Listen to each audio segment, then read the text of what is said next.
BA तृतीय वर्ष, paper number 7। देखिए, बीच में आप शायद नहीं थे, कुछ छात्र थे। हमने पेपर नंबर 7 में महाकाव्य का बहुत बड़ा टॉपिक कंप्लीट किया। आज हम देखने जा रहे हैं खंड काव्य। खंड काव्य एक ऐसी विधा है, वो सिर्फ हिंदी साहित्य में, हिंदी भाषा में, यानी खंड काव्य नामक विधा जिस भाषा से हिंदी का निर्माण हुआ, उस संस्कृत भाषा में भी खंड काव्य जैसी कोई विधा नहीं है। आगे चलकर उस पाश्चात्य साहित्य के बारे में देखेंगे तो वहां भी पाश्चात्य साहित्य में, अंग्रेजी में खंड काव्य नाम की कोई विधा नहीं है, बल्कि खंड काव्य के लिए वहां कोई विशेष नाम भी नहीं है। वे इसे प्रकथनात्मक काव्य या नैरेटिव पोएट्री कहते हैं। वैसे यह नाम उन्होंने महाकाव्य को भी दे दिया है। यानी कि सुनते समय आपको आश्चर्य होगा कि यह एक ऐसी विधा है कि जो सिर्फ हिंदी और हिंदी भाषा में है। यानी कि हिंदी ने इस देश को क्या दिया, इसकी जब हम सूची बनाएंगे तो कृष्ण भक्ति शाखा पढ़ाते समय मैंने कहा कि राधा नाम का एक काल्पनिक पात्र हिंदी कवियों की कल्पना की उपज रही, और पहले यह पात्र हिंदी में आया और बाद में सभी भाषाओं ने इस हिंदी के पात्रों को उधारी से लिया। इस कारण हिंदी पर हमें गौरव है। वही बात खंड काव्य को लेकर है कि इतनी बड़ी विधा जो कि हिंदी भाषा छोड़कर अन्य किसी भाषा में नहीं है। हो सकता है छात्र के रूप में आप कहेंगे इसमें कौन सी बढ़ोतरी है, कौन सी बड़ी बात है। क्योंकि इस तरह से महाकाव्य महान काव्य होता है, कल 2 दिन तक हमने देखा। लेकिन उस महाकाव्य से कोई छोटा काव्य तो होगा ना, और वो छोटा काव्य है खंड काव्य। अगर ये खंड काव्य है तो मैं स्वयं उस महाकाव्य को नाम देना चाहूंगा कि वह महाकाव्य के साथ साथ अखंड काव्य है। आज ये पाठ पढ़ाते समय, टॉपिक पढ़ाते समय मेरे मन में यूं ही कल्पना आई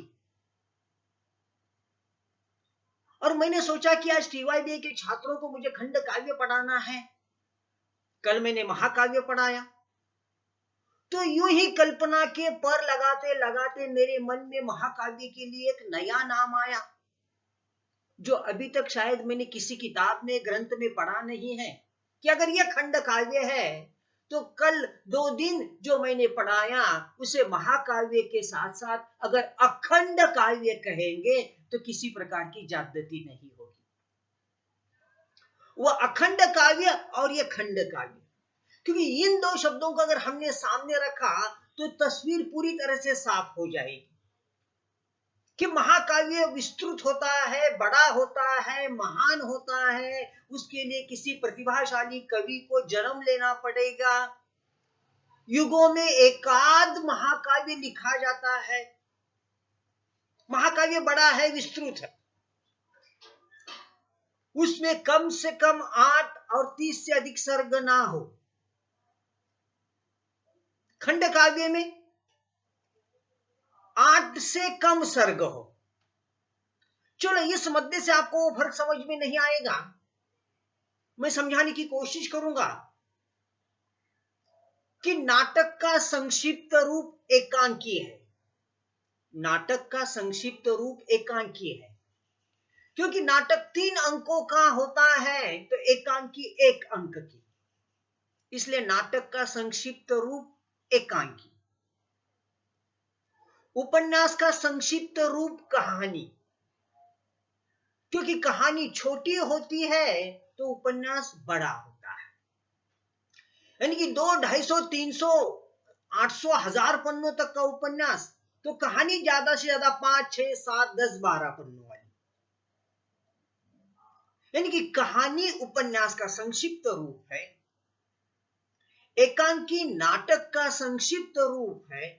उसी प्रकार खंड काव्य महाकाव्य का संक्षिप्त रूप है। यह संक्षिप्त रूप है, इसलिए यह खंड खंड काव्य, और वो महान काव्य है इसलिए वह अखंड काव्य। तो अब शायद जहां तक मेरी बात है, आपकी ये तथ्य समझ में आया होगा कि वो महाकाव्य कैसा है और ये खंड काव्य कैसा है। फिर कुछ हिंदी में प्रसिद्ध खंड काव्यों के उदाहरण मैं आपके सामने रखूं तो फिर आगे की बात समझना आपके लिए आसान होगा। रामधारी सिंह दिनकर एक बहुत बड़े कवि थे। उन्होंने 2 खंड काव्यों का निर्माण किया, एक है रश्मिरथी, दूसरा है कुरुक्षेत्र। उसके बाद अयोध्या सिंह उपाध्याय है,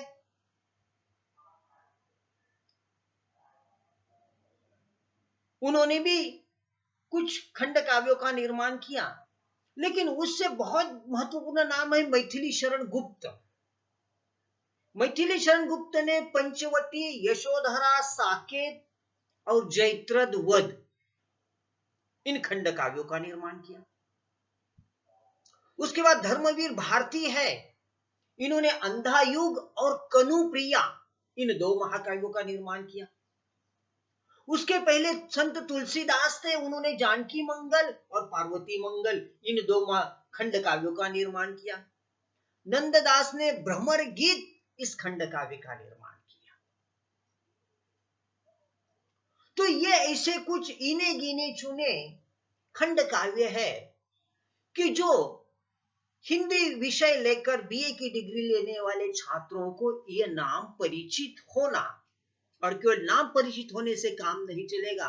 अगर यह खंड काव्य अगर आपने पढ़े होंगे तो आपके बीए विथ हिंदी की डिग्री को 4 चांद निश्चित लगेंगे। अब क्या है खंड काव्य?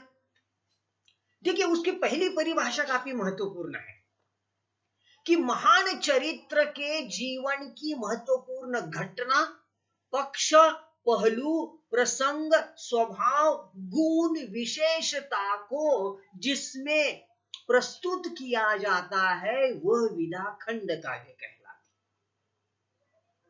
फिर एक बात देखिए, महान चरित्र के जीवन की महत्वपूर्ण घटना, प्रसंग, पहलू या पक्ष का चित्रण जिस विधा में होता है उसे खंड काव्य कहते हैं। फिर आपके मन में प्रश्न उठना स्वाभाविक है, फिर महाकाव्य में भी ये होता है। लेकिन ये देखिए, शब्दों को ध्यान दीजिए। महान चरित्र, खंड काव्य में भी महान चरित्र है, महाकाव्य में भी है। श्वेता अच्छी तरह से जानेगी। महान चरित्र की जीवन की महत्वपूर्ण घटना, पक्ष, प्रसंग, इनका उद्घाटन इसमें होता है।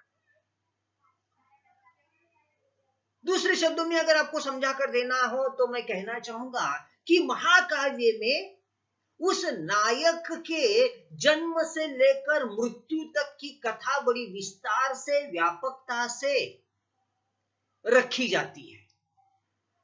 जन्म से लेकर मृत्यु तक की कथा, क्योंकि महाकाव्य बड़ा है।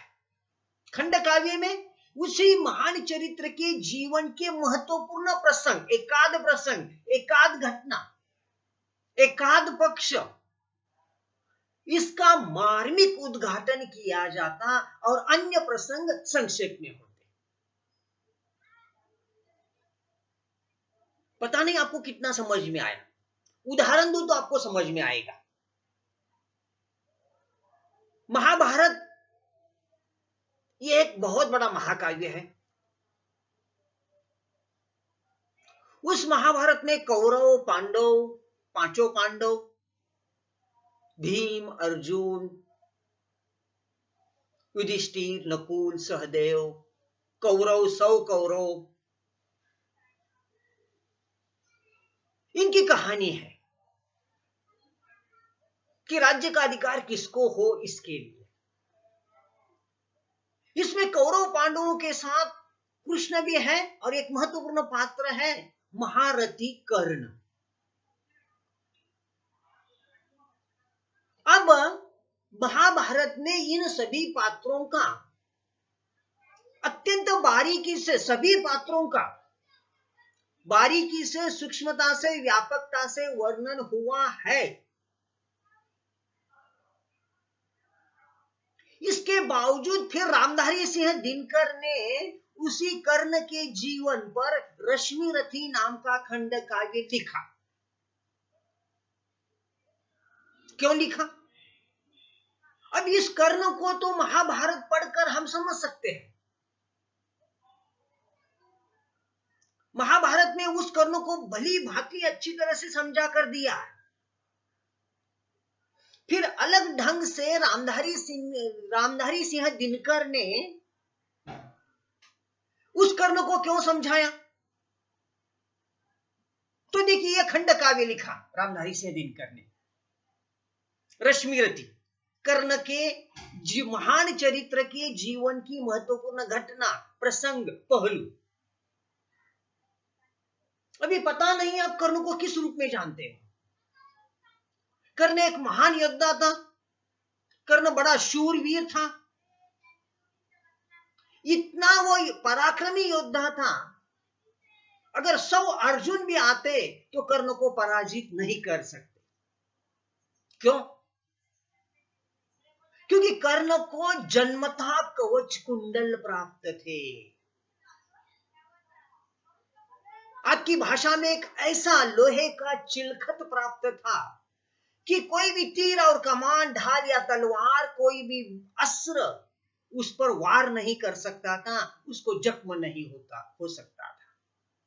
फिर ऐसा कवच कुंडल प्राप्त हो तो ऐसे 100 अर्जुन भी आए तो भला वो कर्ण को कैसे पराजित कर सकते?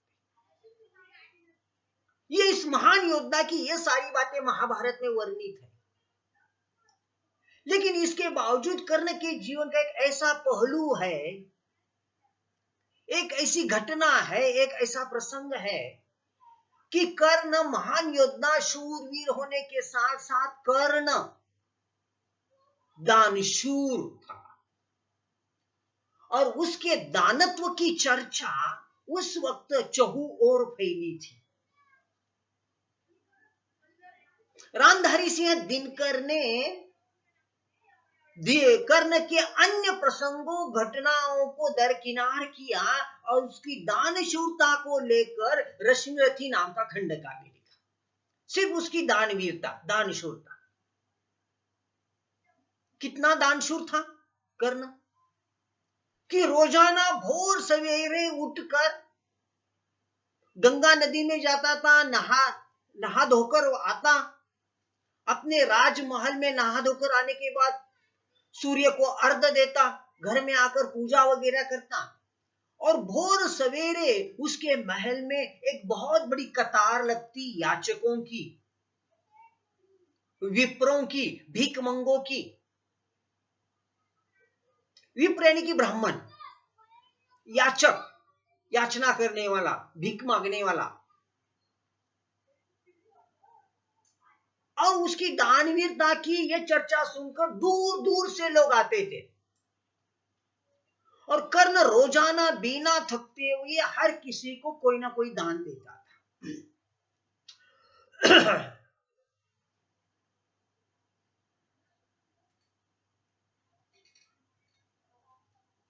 फिर दानवीरता के कारण कर्ण बड़ा लोकप्रिय हुआ। अब देखिए, हमारे महाकाव्य में हमेशा कहीं ना कहीं देवताओं की कृपा रहती है नायक पर, और दुर्भाग्य से कर्ण किस पक्ष की ओर से लड़ रहा था? कौरव की पक्ष की ओर से। एक और पांडव का पक्ष था। एक धर्म और अधर्म का पक्ष, एक सत्य और असत्य का पक्ष, एक न्याय और अन्याय वाला पक्ष था। और दुर्भाग्य से कर्ण उन कौरवों के पक्ष की ओर से जंग में हिस्सा ले रहे थे, जो पक्ष शायद अधर्म का, अन्याय का, असत्य का था। और देवी देवताओं को लगा कि यह कौरव पांडव बड़े नेक है, ईमानदार है, वे जीतने चाहिए, कौरव हारने चाहिए। और कौरव कब हारेंगे? और उनके पक्ष की ओर से कर्ण लड़ता है और जिसे जन्मता कवच कुंडल प्राप्त है, तो भला वो कैसे हारेगा? कौरव कैसे हारेंगे? तो देवताओं ने एक षड्यंत्र खेला, कपट खेला, और देवता विप्र का वेश धारण करके दान मांगने के लिए कर्ण के दरबार में आते हैं। विप्र यानी कि ब्राह्मण का वेश धारण करके सभी याचक आते, अपनी अपनी दान लेकर जाते। ये भगवान रूपी विप्र वहीं पर खड़ा है। कर्ण उसे बार बार पूछते कि आपको क्या चाहिए? वो जवाब देता, मैं जो मांगूंगा आप नहीं देंगे।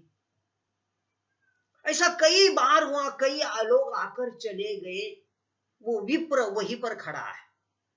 बार बार कर्ण पूछता, आपको बताइए क्या चाहिए, मैं देता हूं। सोना चाहिए, चांदी चाहिए, गहने चाहिए, क्या क्या चाहिए? या मेरे सर का मुकुट चाहिए तो भी मैं आपको दूंगा, आप बोलो तो सही। फिर अंत में थककर वो विप्र कहता है कि मैं जो मांगूंगा वो आप दे नहीं सकेंगे। और फिर अंत में कर्ण उसे हाथ जोड़कर कहता है, आप मांग कर तो देखो सही। और वो भगवान जो विप्र का वेश धारण करके आया था, वो कहता है कि मुझे चाहिए आपके कवच कुंडल। जैसे ही ये शब्द सुनता, कर्ण पसीने से लथपथ हो जाते, क्योंकि कर्ण को मालूम है अगर मैंने कवच कुंडल दिए तो मैं मेरी आत्मा गंवा रहा हूं, मैं निष्प्राण हो जाऊंगा, मैं जंग में कैसे लड़ूंगा, मैं हार जाऊंगा। लेकिन उसी वक्त वो सोचता है कि मैंने किसी विप्र को खाली हाथ, याचक को खाली हाथ वो मेरी महल से गया तो दुनिया में मेरी बदनामी होगी, बेइज्जती होगी। और वह एक जंबिया लेकर अपने शरीर पर का जो चमड़ी के जैसा जो कवच कुंडल था वो छीन कर निकालता और विप्र के हाथ में देता। उस वक्त उसे प्राणांतिक वेदना हो रही है, वेदना से वो छटपटा रहा है, फिर वो निकाल कर देता। इसे कहते हैं दानत। और छोटी सी एक घटना कहकर मैं इस बात को पूरी कर दूंगा। महाभारत के युद्ध में अंत में वो मालूम है किस तरह से कर्ण का रथ का पहिया गड्ढे में फंस गया था, और उस गड्ढे में फंसे हुए पहिए को निकालने के लिए अपने शस्त्रास्त्र उस रथ पर रखकर कर्ण नीचे उतारते हैं और बड़ी बड़ी ताकत लगाकर उस रथ और पहिए को ऊंचा उठाने की कोशिश में जुड़े हुए हैं। और उसी वक्त अर्जुन के सारथी बने हुए कृष्ण अर्जुन को कहते कि देख, यही तेरे लिए मौका है कि तू कर्ण पर अपनी कमान से तीर छोड़ दे और उसे मिटा दे। अर्जुन कहता कि नहीं, शस्त्र अस्त्रहीन योद्धा पर शस्त्र नहीं चलाना, ये युद्ध का नियम है। लेकिन बहुत समझाने के बाद कृष्ण के द्वारा फिर अर्जुन युद्ध अपनी कमान से तीर छोड़ता, एक के बाद दो, तीन, चार घायल होकर कर्ण वहीं पर गिर पड़ता।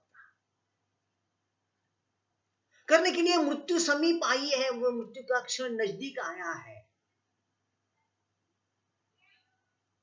उसका मुकुट, उसके सारे गहने दागिने न जाने कहां गिर पड़े।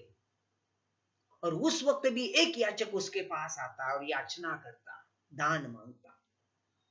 कर्ण देखता माथे का मुकुट नहीं है सोने का, कोई शरीर पर के सारे गहने न जाने कहां गिर पड़े। एकाएक उसे याद आता कि मेरे मुंह में एक सोने का दांत है, और वो दांत निकालकर क्या करता कि उस याचक को देता। उस वक्त भी वो वेदना से छटपटाता। संक्षेप में मुझे आपको कहना है कि इस तरह से रामधारी सिंह दिनकर ने कर्ण के जीवन का एक पहलू, एक घटना, एक प्रसंग, एक गुण, दानवीरता, दानशूरता, दानत्व, इस पर खंड काव्य लिखा रश्मि रथी, जो बहुचर्चित और लोकप्रिय रहा। तो पहली परिभाषा मैंने जो आपके सामने रखी कि महान चरित्र के जीवन के महत्वपूर्ण घटना, प्रसंग या पहलू का मार्मिक उद्घाटन जिस विधा में किया जाता है, उस विधा को खंड काव्य कहते हैं। इसके बाद इसकी दूसरी परिभाषा है, क्योंकि मैंने अभी अभी संस्कृत का जिक्र किया था कि संस्कृत में खंड काव्य का कहीं भी विवेचन नहीं मिलता। आचार्य भामह हो, आचार्य दंडी हो, आचार्य हेमचंद्र, इन विद्वानों ने खंड काव्य का उल्लेख तक नहीं किया। आचार्य रुद्रट पहली बार महाकाव्य और लघु काव्य इन दोनों का उल्लेख करते हैं, लघु काव्य का, लेकिन उसका बहुत बड़ा विवेचन नहीं किया। उनके बाद आचार्य विश्वनाथ ऐसे पहले विद्वान हैं कि जो खंड काव्य का संक्षिप्त विवेचन करते हैं। और आचार्य विश्वनाथ कहते, एक कथा का निरूपक पद्यबद्ध सर्गमय ग्रंथ जिसमें काव्य के एक अंश का अनुसरण किया जाए, वो खंड काव्य है। तो संस्कृत में पहली बार खंड काव्य को लेकर 2-4 पंक्तियां लिखी गई कि एक कथा का निरूपक, पद्यबद्ध यानी कि काव्य के रूप में, सर्गमय छंदबद्ध, पद्यबद्ध काव्य के रूप में, सर्गमय छंदबद्ध, लेकिन पहला शब्द महत्वपूर्ण है, एक कथा का निरूपक। अब देखिए, इस दूसरी परिभाषा को समझाना होगा तो दूसरा खंड काव्य मुझे आपके सामने रखना होगा। तो ऐसा ही दूसरा महत्वपूर्ण खंड काव्य है साकेत। साकेत में देखिए एक ही कथा है। कौन सी कथा? चलिए, अब महाभारत को देखा, हम रामायण या रामचरितमानस की ओर आते। रामचरितमानस में क्या है? राम है, सीता है, हनुमान जी है, बाली है, सुग्रीव है, लक्ष्मण है, भरत है, कैकेयी है, दशरथ है, वगैरह वगैरह। सारा महाभारत आपको ज्ञात है। कैकेयी ने वचन लिया दशरथ से और अपने बेटे भरत को सिंहासन पर बिठाने के लिए वो राम को 14 साल वनवास के लिए भेजती है।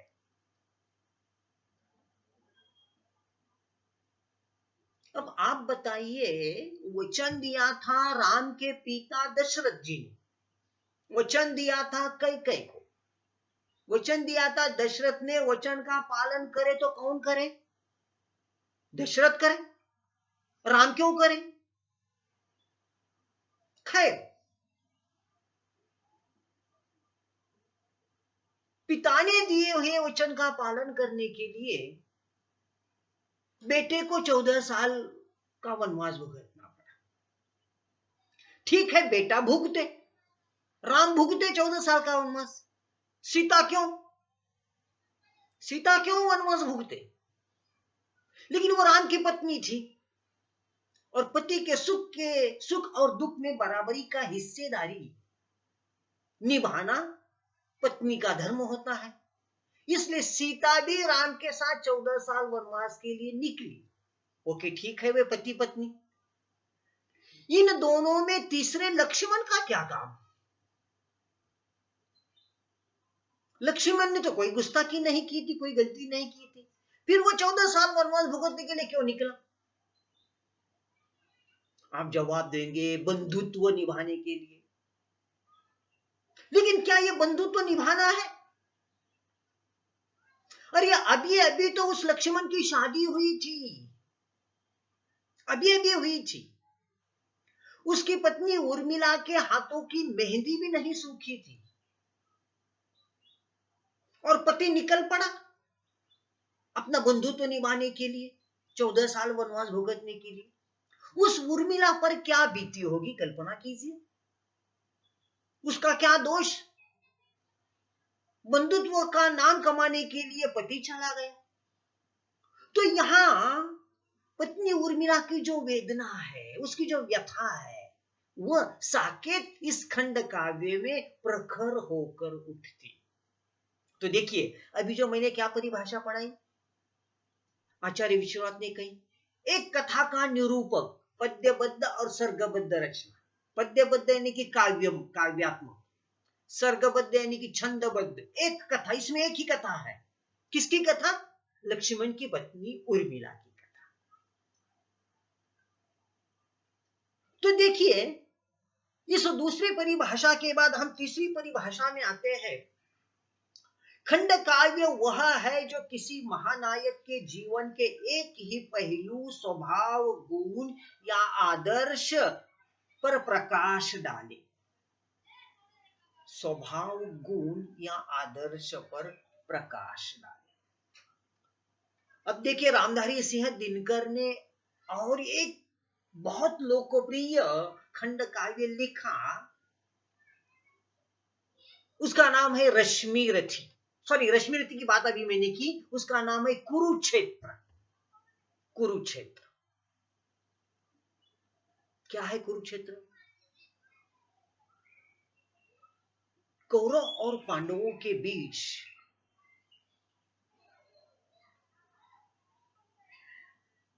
घमासान युद्ध हुआ। 18 दिन युद्ध चलता रहा। दिनकर जी ने इस खंड काव्य के माध्यम से एक नया प्रश्न उठाया है। वे कहते हैं, होने वाला हर युद्ध विनाशकारी होता है, नंबर 1। नंबर 2, होने वाले युद्ध में आगामी युद्ध के बीज बोए जाते हैं। इन दो मध्यों को बड़ी विस्तार के साथ कवि दिनकर जी ने समझाया। क्या है? होने वाला हर युद्ध विनाशकारी होता है। आप मुझे अपने देश के नहीं, दुनिया के किसी भी देश के इतिहास का पन्ना खोलकर दिखाइए कि युद्ध हुआ और उसमें ना कोई मरा, ना कोई जख्मी हुआ, ना कोई खून बहा, ना किसी को वेदना हुई। It is impossible. युद्ध है तो विनाश निश्चित।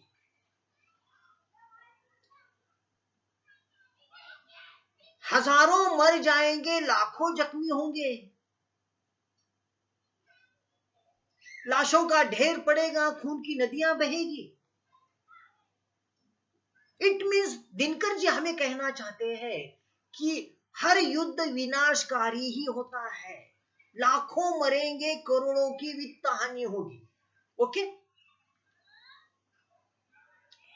होने वाले हर युद्ध में आगामी युद्ध के बीज बोए जाते हैं। होने वाले हर युद्ध में आगामी युद्ध के बीज बोए जाते हैं। चलिए, उस इतिहासकालीन युद्धों को भूल जाइएगा। सॉरी,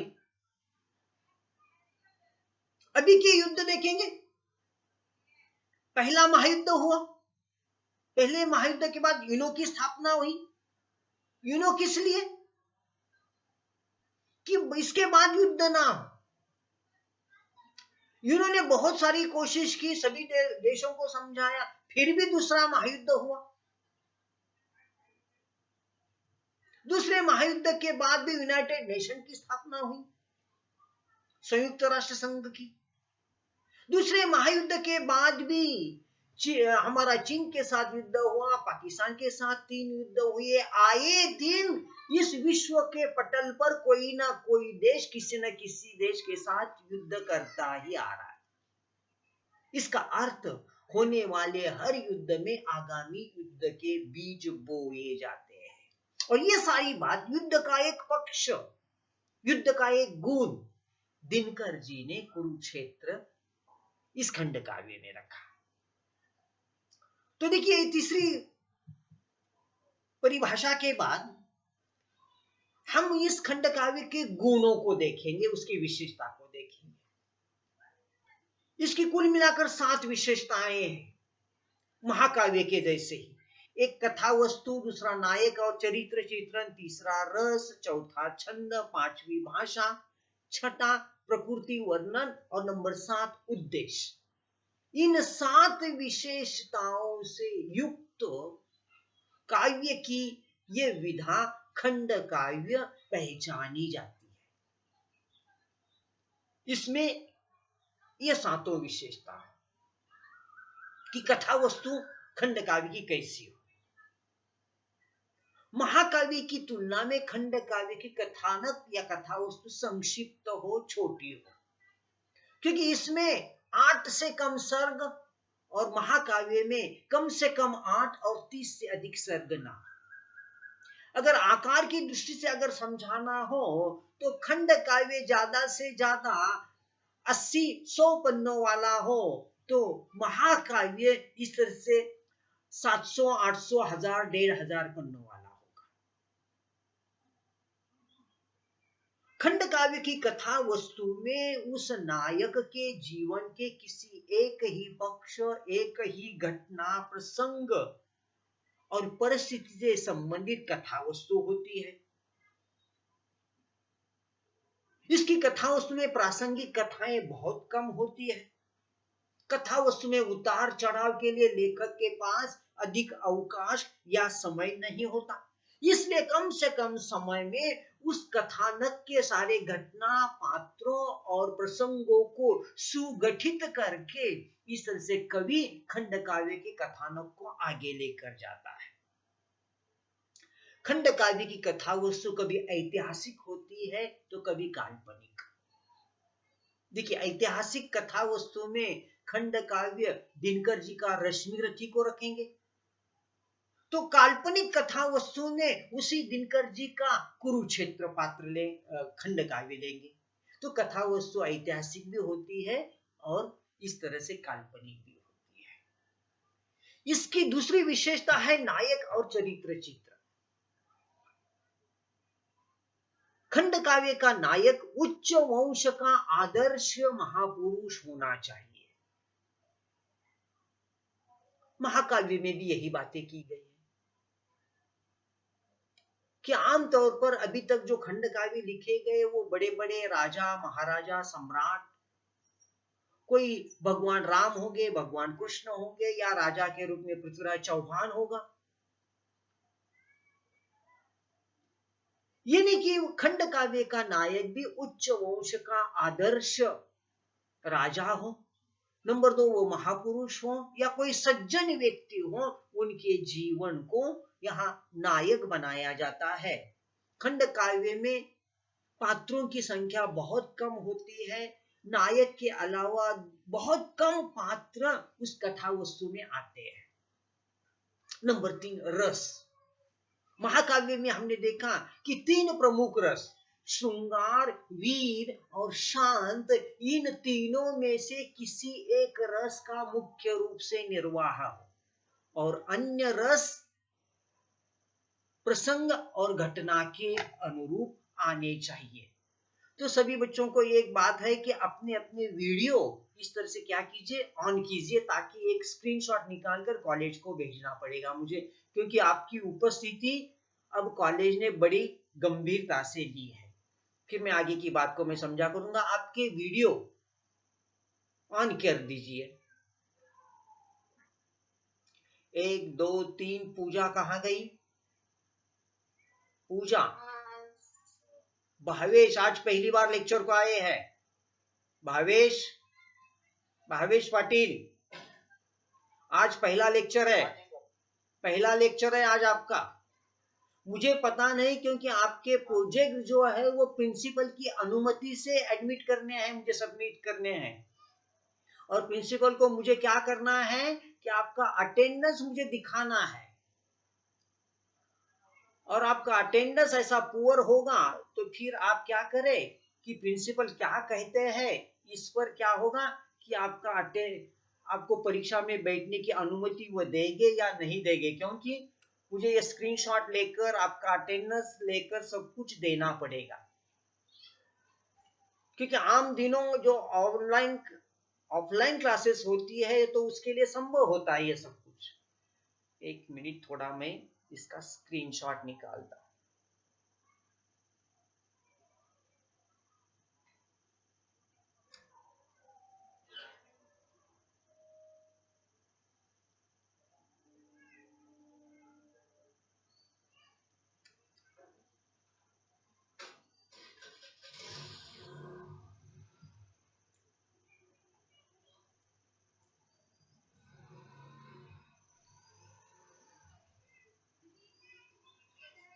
भावेश कहाँ जाते हो, नौकरी करते हैं?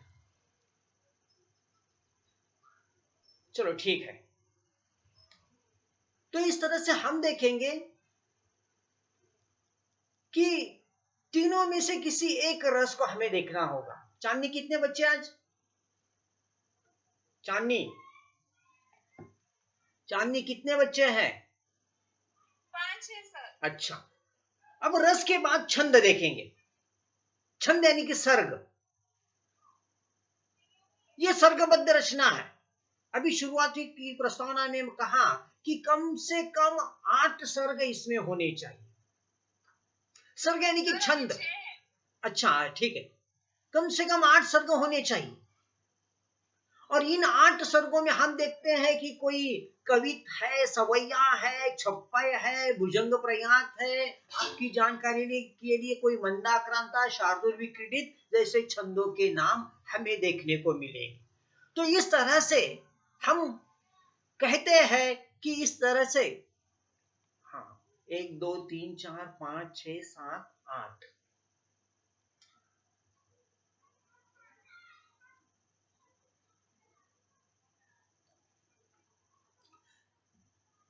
तो कम से कम 8 सर्ग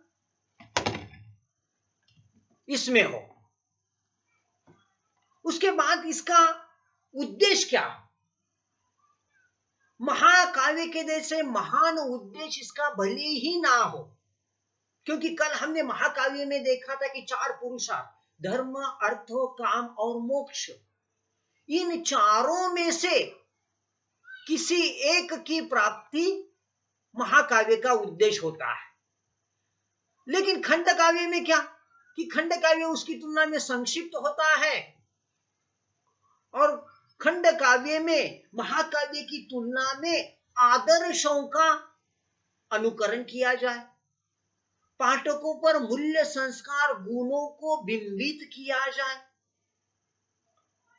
युग को एक प्रेरणा देने का कार्य खंड काव्य करे, तो इससे युक्त जो उद्देश्य होगा और इस उद्देश्य से जो खंड काव्य लिखा जाएगा, ऐसा खंड काव्य ही साहित्य में लोकप्रिय बनेगा। तो इस तरह से कुल मिलाकर ये तमाम सारी विशेषताएं मैंने आपके सामने रखी है। अब देखिए, खंड काव्य को मैं यहां पूरा करता हूं। अब ये